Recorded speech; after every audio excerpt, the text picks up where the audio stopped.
Assalamualaikum warahmatullahi wabarakatuh. Bismillahirrahmanirrahim. Alhamdulillahirabbil alamin. Rabbi shrah li sadri wa yassir li amri wahlul 'uqdatam min lisani yafqahu qauli, amma ba'd. Jamaah Al-Fatih Channel dan sahabat YouTube yang dimuliakan oleh Allah. Pertama, mari kita bersama untuk bersyukur atas nikmat-nikmatnya dengan mengucapkan alhamdulillahirabbil alamin. Sholawat dan salam semoga tercurah kehadiran baginda Rasulullah, Nabi yang kita cintai dan kita ikuti sunnah-sunnahnya. Selanjutnya, izinkan kami untuk berbagi kepada saudara-saudaraku tentang satu amalan sholat wajib, yaitu sholat subuh.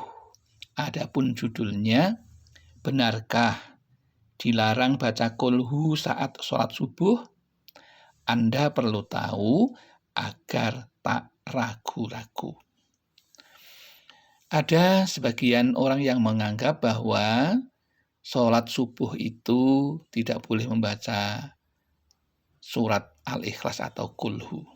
Apakah demikian adanya atau tidak? Maka mari kita mulai, kita bahas satu persatu. Yang pertama, walaupun sholat subuh itu paling sedikit rakaatnya di antara sholat wajib yang lainnya seperti zuhur, asar, maghrib, dan isya, tetapi sholat subuh ini mempunyai keistimewaan yang luar biasa karena satu, disaksikan oleh malaikat orang yang mendirikan sholat subuh. Hal ini seperti yang sudah dijelaskan di dalam Al-Quran, surat Al-Isra ayat 78, dirikanlah sholat dari sesudah matahari tergelincir sampai gelap malam, dan dirikanlah pula sholat subuh. Sesungguhnya sholat subuh itu disaksikan malaikat. Itu salah satu keistimewaannya. Karena di waktu subuh itu, sebelum dan sesudahnya adalah waktu yang sangat mustajab, karena siapapun yang berdoa di waktu itu akan disaksikan oleh malaikat yang akan langsung melaporkan kepada Allah Subhanahu wa taala. Ya, jadi di waktu subuh dan waktu asar itu ada pergantian malaikat penjaga siang dan penjaga malam. Sehingga ketika seseorang sholat tepat pada waktunya, maka akan dilaporkan kepada Allah orang yang sedang sholat. Kemudian yang berikutnya, yang kedua yang ingin kita bahas, lalu bagaimana bagi orang yang membaca surat Al-Ikhlas ketika sholat subuh? Bagi orang yang mu'alaf, yang baru saja masuk Islam, barangkali sholat subuh itu belum bisa membaca surat yang panjang. Maka jika membaca surat Al-Ikhlas, maka hukumnya tidaklah mengapa, karena Allah menyampaikan di dalam surat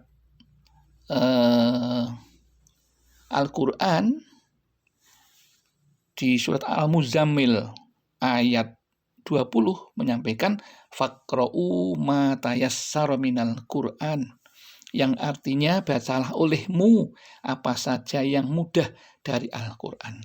Ini menandakan bahwa kita boleh membaca Al-Ikhlas ketika sholat subuh. Namun hal ini perlu diketahui tidak dianjurkan. Mengapa demikian? Karena Nabi sudah bersabda, afdhalus sholati tulul kunuti. Itu yang pertama. Nabi menyampaikan bahwa keutamaan sholat adalah yang lama berdirinya. Hadis riwayat Imam Muslim. Jadi di rakaat sholat subuh yang hanya 2 rakaat itu, maka dianjurkan untuk memperlama berdirinya.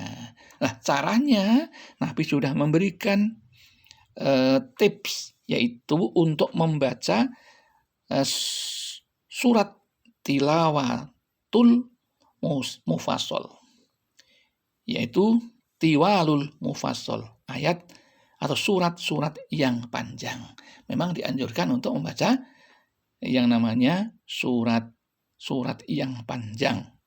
Jadi boleh membaca Al-Ikhlas, tetapi yang dianjurkan adalah membaca surat yang panjang. Seperti apa hadisnya? Hal ini disampaikan oleh Rasulullah. Beliau bersabda, orang itu memanjangkan 2 rakaat, pertama sholat zuhur dan meringankan 2 rakaat terakhir. Meringankan bacaan pada sholat asar dan pada sholat maghrib membaca surat-surat pendek. Pada sholat isya membaca surat yang panjangnya pertengahan.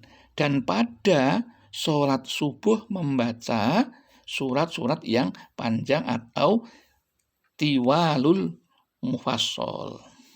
Jadi hadis riwayat dari Imam Ahmad ini menyampaikan kepada kita bahwa dianjurkan membaca surat yang panjang.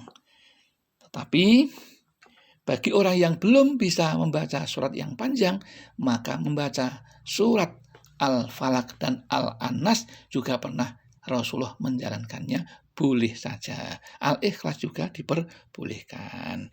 Itulah hal-hal yang perlu kita ketahui untuk sholat subuh. Tidaklah mengapa dan tidak akan membatalkan sholatnya ketika membaca yang namanya sholat Al-Ikhlas. Memang yang dianjurkan itu surat yang panjang-panjang seperti surat Al-Baqarah ayat 136, surat Al-Imran ayat 64, surat Al-Waqiah, surat At-Tur, surat Al-Qaf, surat At-Takwir, dan sebagainya. Ya, itu yang sudah dicontohkan oleh Rasulullah. Demikian yang dapat kami sampaikan, mudah-mudahan ada manfaatnya. Jika ada kesalahan, kami mohon maaf yang setulus-tulusnya. Akhirul kalam, billahi taufiq wal hidayah wal inayah wal barakah. Wassalamualaikum warahmatullahi wabarakatuh.